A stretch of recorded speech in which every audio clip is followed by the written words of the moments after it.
What is up? What is going on, everyone? Dave at SVA Card Collectors. Sorry it was a little late.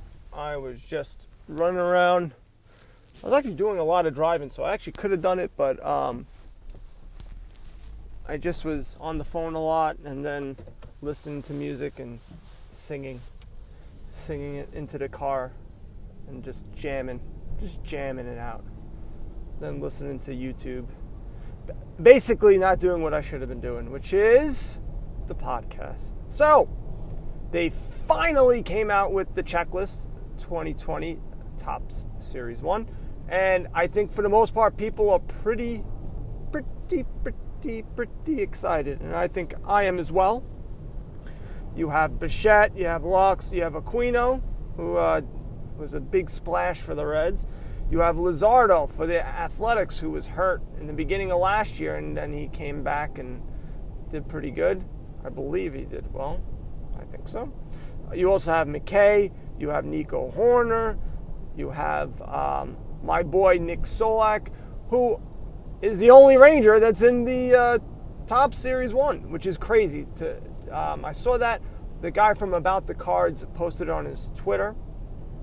And was really surprised that they literally just have one player from the Rangers.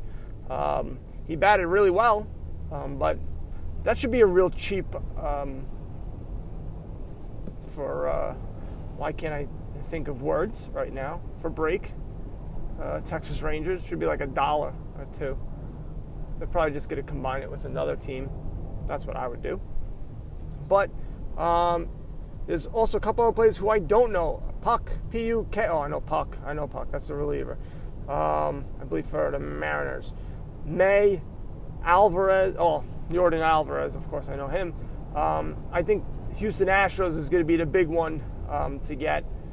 So there are a ton of players that people are definitely going to want.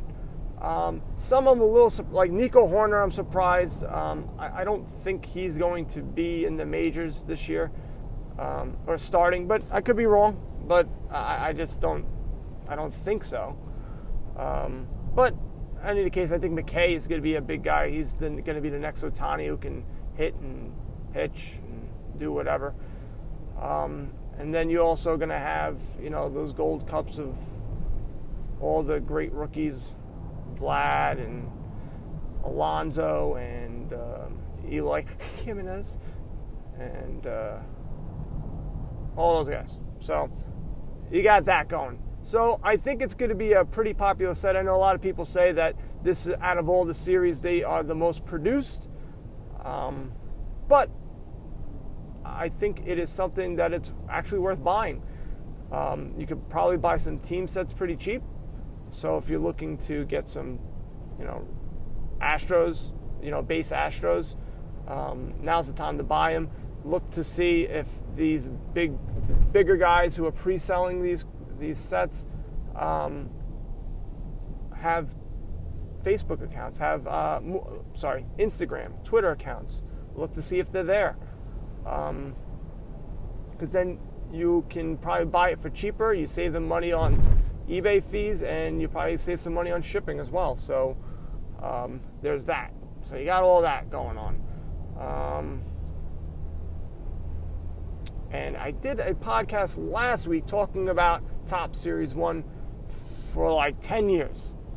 And pretty much they've been getting better since 2017. So 2017, 2018, and now 2019 are all pretty good in Topps Series 1.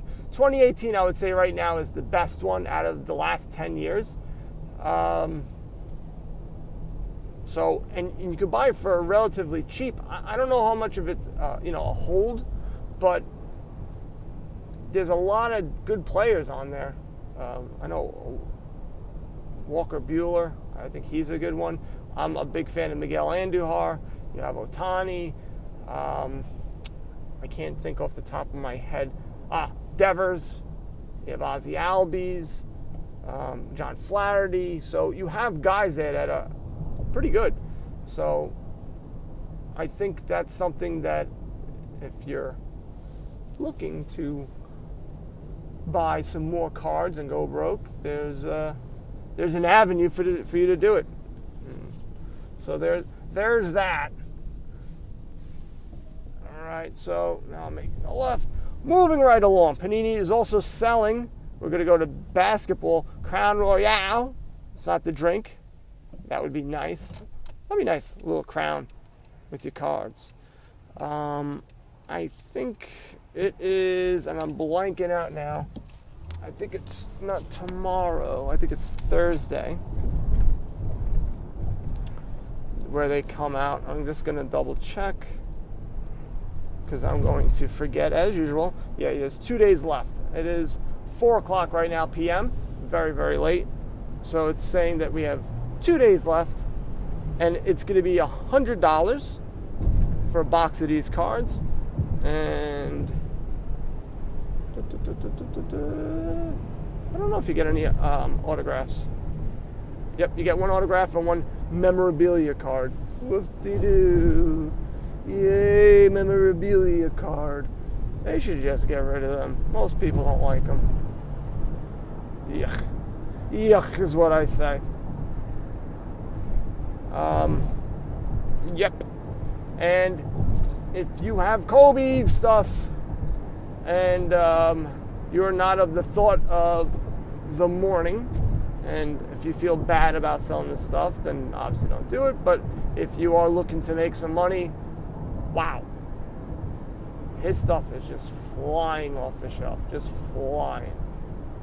I sold both my sneakers that I post. I've had these sneakers posted just recently on, I have 2 eBay stores, one where I just sell, random stuff, but I was thinking, selling sneakers on my baseball card one is not too crazy. Like if I have uniforms or stuff like that, I would sell them on there because it's sport-esque.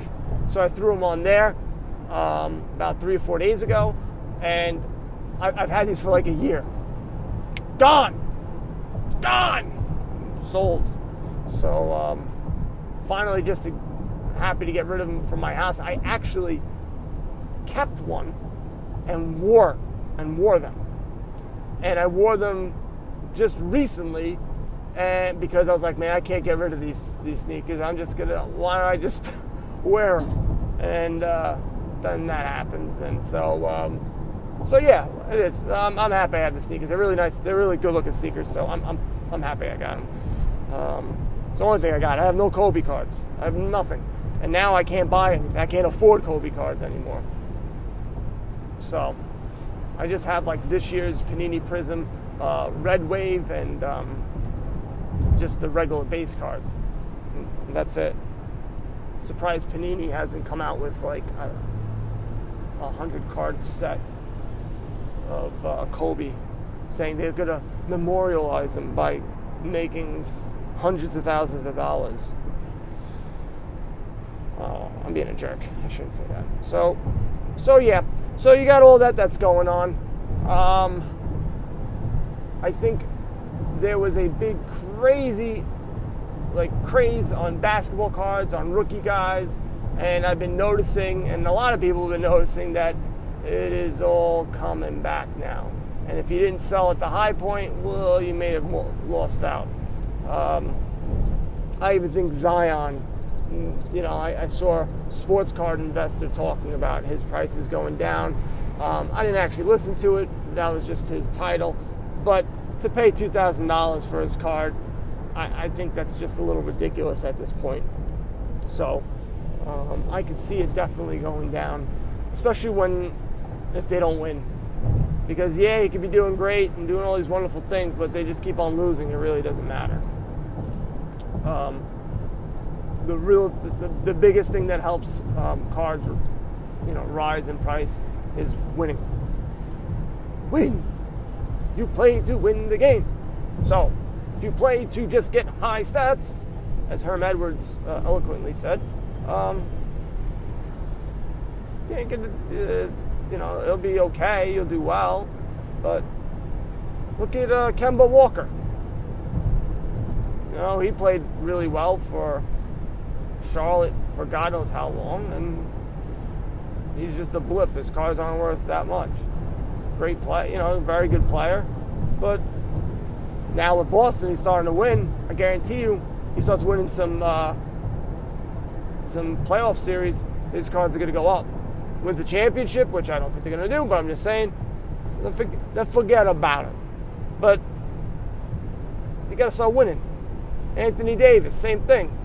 If they go in and they lose in the first round, that's it. It's over. Now everybody is going to be cheering for the Lakers to win the championship. Everyone. And LeBron James is going to have to do it. And if he doesn't, he's going to hear about it. I'll tell you that right now. He is going to hear about it. Because they're going to be like, he might be great, but he ain't no Kobe Bryant. That's all they're going to be saying. Kobe Bryant got it done. He couldn't. It's a rough spot because I know he was close with him. So, and I know, now that he passed, this is basically his mantra is going to be, all right, I'm going to take over. I'm going to, do what you wanted me to do and win a championship in LA. And so there's going to be a ton of pressure on the Lakers to win a championship. And the only thing in their way is Kawhi Leonard and the Clippers. Because that guy is he slays beasts. That's all he does. I don't care where they are, how they finish. In the playoffs, it's a different game. And that guy shines. That guy shines! And he just takes down. And, he takes down LeBron. He takes down Steph Curry and all that. And he just done. So, going to be really interesting next couple of months. All right. I'm petering out. SVACardCollectors.com. Flick chat. Download the app. Have some nice conversations. Talk amongst yourselves. And you guys know what to do. Buy some cards and go broke. Later.